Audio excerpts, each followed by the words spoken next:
آئیے اب میں وہی شفقت کا رویہ ہمارے ساتھ پروفیسر فضل امام صاحب کا ہے جو اپنی علالت کے باوجود ہمارے بیچ تشریف لے آئے ہیں. میں ان سے گزارش کر رہا ہوں کہ وہ آئیں.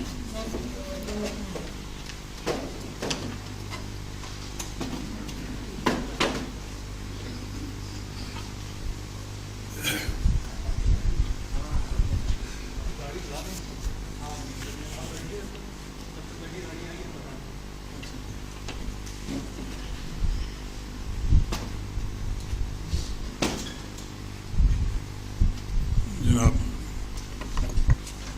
براد مکرم حسن نبی صاحب ایڈوکیٹ، جناب احمد ابراہیم مولوی صاحب، ممتاز صحافی، عزیزم ڈاکٹر عصمت مری آبادی صاحب، جناب امبر بہراچی صاحب، جناب لیت احمد صاحب، جناب امیر احمد صاحب، عزیزم ملک زادہ جاوید سلم ہو، عزیزم ملک زادہ پرویز سلم ہو، عزیزم سلمان صاحب اور عزیزم سنجے مصرا شوق اور اس سوسائٹی کے ارکان حضرات، یہ شخصیت کے سلسلے میں شام کا انعقاد ہوا ہے. اس کے سلسلے میں کچھ کہنا جتنا آسان ہے اتنا مشکل بھی ہے.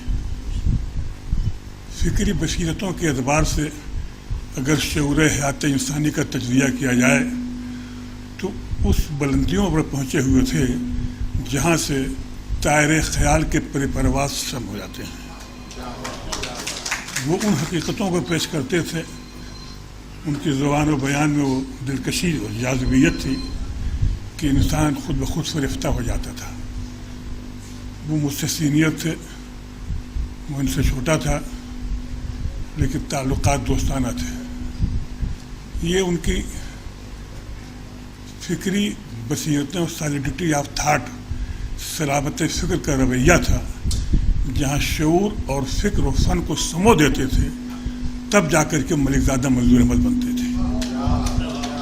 آج کے اس دور جہل پرور میں جبکہ جوہلا بڑھ چکے ہیں، انسان کے قد چھوٹے ہو گئے ہیں، تو ظاہر ہے کہ جہل خیرت کے دن ہیں جس میں کسی ادیب، کسی شاعر، کسی مفکر، کسی فنکار کو سمجھنے کے لیے ان حقیقتوں تک جانا پڑے گا جو معرفت رکھتی ہوں، عرفان رکھتی ہوں.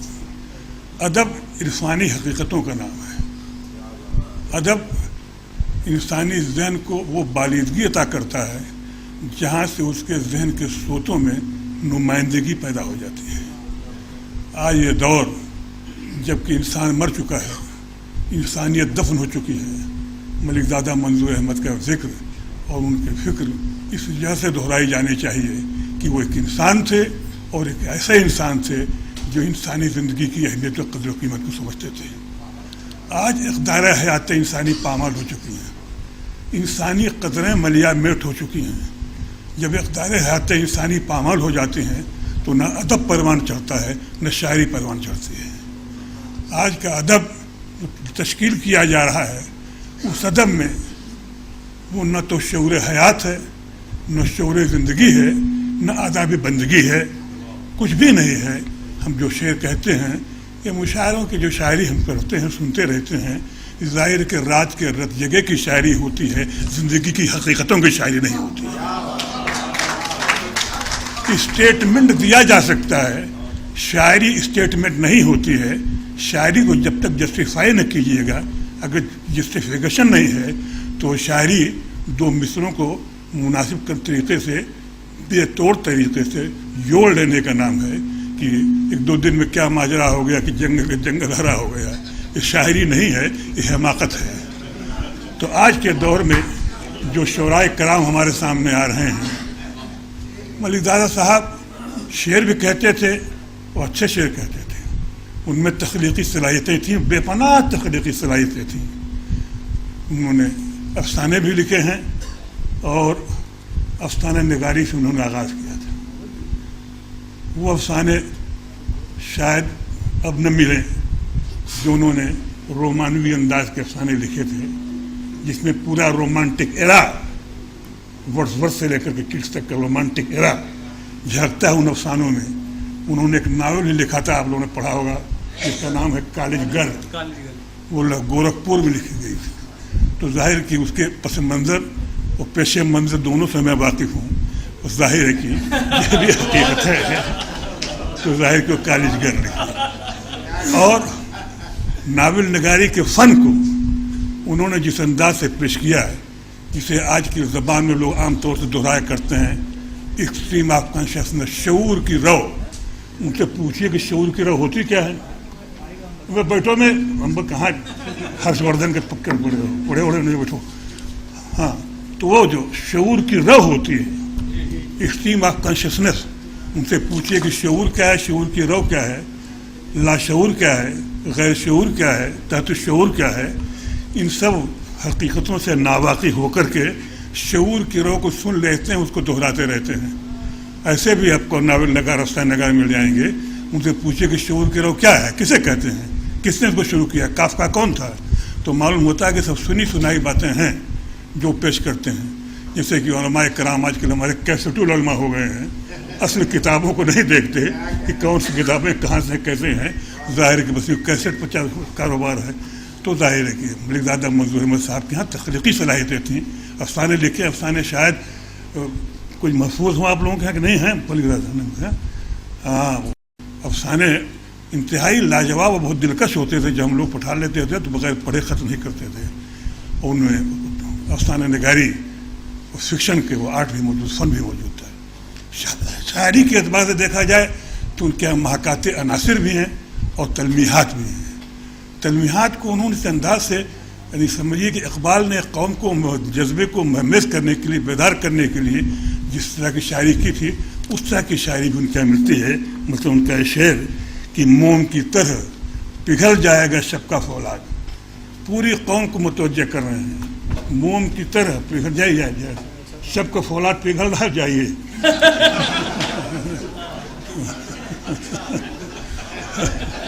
ہاں نہیں، خدا جاؤ، ان کو بولنا تو یاد جاؤ.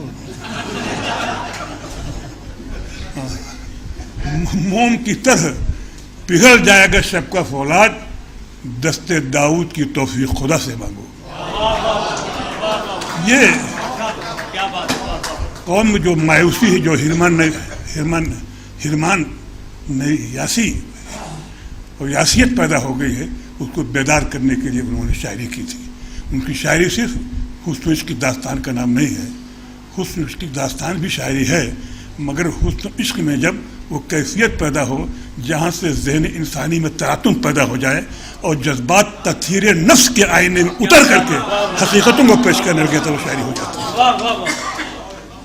ملک زادہ صاحب میرے دوست تھے، بہت قریبی دوست. کالج میں بھی تھے.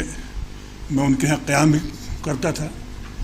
جاوید اور پرویز لوگ چائے لا کے کھانا میں کھلاتے تھے، رہتے تھے ہم لوگ. اور خوب پوری رات گزر جاتی تھی بات کرنے میں. ان کے ایسا کنورسیشنسٹ بھی کوئی نہیں ملے گا. بہت سی دلچسپ گفتگو پوری یہاں سے ملا پورم تک ہم لوگ گئے ہیں اور ان کی گفتگو ختم نہیں ہوئی اور راستہ کٹ گیا. تو معلوم ہوا کہ وہ کس طرح سے حقائق کو بیان کرنے کے لیے کون سا انداز اپناتے تھے. ان کا جو سب سے بڑا کارنامہ، جیسا کہ ابھی اختر نبی صاحب نے بھی کہا اور عصمت صاحب نے کہا، وہ مولانا ابوالکلام آزاد فکر الفن ہے. ان کا جو تحقیقی مقالہ ہے، کاش اسی تحقیقی مقالے کی طرح سے اور تنقیدی اور تحقیقی نقطہ نظر سے کام کرتے تو ظاہر کہ قابل قدر بہت اہم نقاد ہوتے. ہمارے ہاں بہت سے لوگ ایسے نقاد ہو گئے ہیں جو تنقید کی تیز سے ناواقف ہیں. نہ انہوں نے قدامہ ابن جعفر کو پڑھا ہے، نہ نقد و شعر جانتے ہیں، نہیں جانتے ہیں. نہ انہوں نے فکر و فن کے اعتبار سے عربی و فارسی شعراء کو پڑھا ہے. نہ فارسی کا متن پڑھ سکتے ہیں، نہ عربی کی عبارت پڑھ سکتے ہیں، نہ قدیم شعراء کے دیوان کو پڑھ سکتے ہیں. تو اب ظاہر کہ شاعری کاہے کو کر رہے ہو، کس لیے کر رہے ہو، کس لیے کر رہے ہو. اس لیے امیر ابن الماسی کیکاؤس ایک نام ہے گزرا ہے، اس نے لکھا کہ اگر قدیم شعراء کے 10,000 اشعار آپ کو ازبر نہ ہوں تو اس وقت شعر نہیں کہنا چاہیے. امیر الانصر المالی کیکاؤس، ادیب کا نام، بڑا نام. تو ظاہر ہے کہ جب تک کہ سامنے شعر و ادب کا کوئی آپ کے پاس میں پس منظر نہیں رہے گا تو جو شاعری کی جائے گی اپنا ہی ہے، جس میں کہ آپ کے اپنے وہ تاثرات جس میں کہ حقائق کو سزا کرنا. تو ملک زادہ صاحب کی تحریریں بھی اگر پڑھی ہے، رقص شرر کی بات آئی تو رقص شرر کو آپ نے اگر پڑھا ہوگا یا پڑھیں گے، خدا کرے گے پڑھ لیں، تو معلوم یہ ہوتا ہے کہ کشتے الفاظ پہ الفاظ، کشتے تحریر پہ الفاظ کی بارش ہو رہی ہے، کشتے تخیر پہ الفاظ کی بارش ہو رہی ہے، اور وہ الفاظ اتنے موتی کی طرح سے پروئے ہوئے ہیں کہ اگر ایک لفظ وہاں سے ہٹا دیجیے تو بے معنی ہو جائیں گے. تو وہ لفظوں کا تسلسل ہے، اور وہ تخیل کو مربوط کر دینا معنی سے. اگر لفظ و معنی میں ربط نہیں ہے، بے ربطی ہے، تو نثر ہو سکتی ہے نہ شاعری ہو سکتی ہے. اس لیے ارتباط معنی اور لفظ بہت ضروری ہے، جس کو ملک زادہ منظور احمد صاحب کو سمجھتے تھے. جہاں تک مسئلہ نظامت کا بار بار آیا، نظامت کے بارے میں میرا کوئی اچھا خیال نہیں ہے. نظامت نام ہے کذب کا، نظامت نام ہے جھوٹ کا، نظامت نام ہے مکر کا، نظامت نام ہے منافقت کا، نظامت نام ہے خوشامد کا. یہ سب جب چیزیں مل جاتی ہیں تب نظامت تیار ہوتی ہے. جو جتنا زیادہ جھوٹ بول سکے، جو جتنی زیادہ خوشامد کر سکے، چاہے وہ چیروتی کر کے چیروری کر کے کتنے ڈالے، ظاہر ہے کہ وہ کچھ ہو سکتا ہے، مگر وہ نظامت و زحمت ہوتی نہیں. پہلے زمانے میں آپ لوگ جانتے ہوں جو نظامت کی روایت تھی، اس میں صد رہتا تھا، اور صد جس کو اشارہ کرتا تھا وہ شاعر پڑھتا تھا، اس کے سامنے شمع جاتی تھی تب وہ پڑھتا تھا. نظامت اس جگہ تب سے شروع ہوئی جب سے کملا پر جوگی لال مسٹر منی بیگ صدر ہونے لگے. ظاہر ہے کہ جب بول نہیں سکتے تھے، ساکر نظامی کانپور میں غزل پڑھ رہے تھے، کملا پر جوگی لال بیٹھے صدات کر رہے تھے. ان کا ساگر بھیا ایک تو غزل سنائے دو. کہا بھیا کملا پر جی غزل ہی تو تھی. کہا جب غزل نہیں تو واہ واہ. جب سے صدر ایسے ہونے لگے تب سے ناظم کی ضرورت پڑی، ورنہ صدر کے ہتھیار میں اختیار ہوا کرتا ہے. مجھے خود اپنا واقعہ یاد آ رہا ہے. ایک ثقلین صاحب نام سنا ہوگا ہم نے، وہ بہت اچھل کود کر نظامت کرتے تھے. اکبرپور میں حسین ڈے تھا، وہ سب پر تبصرہ کر رہے تھے. مولانا کلبیاج صاحب نے تقریر فرمائی، اس پر بھی آپ تبصرہ فرما رہے ہیں. سیالدہ کا وقت تھا اور پھر سے انجم قدر صاحب کو جانا تھا. انہوں نے کہا کہ میں صدارت فضل امام کو سپرد کرتا ہوں. میں نے آنے کے ساتھ ہی پہلے کہا کہ میں ثقلین حیدر صاحب جو ناظم جلسہ ہیں ان کو صدارت کے حق سے برطرف کرتا ہوں.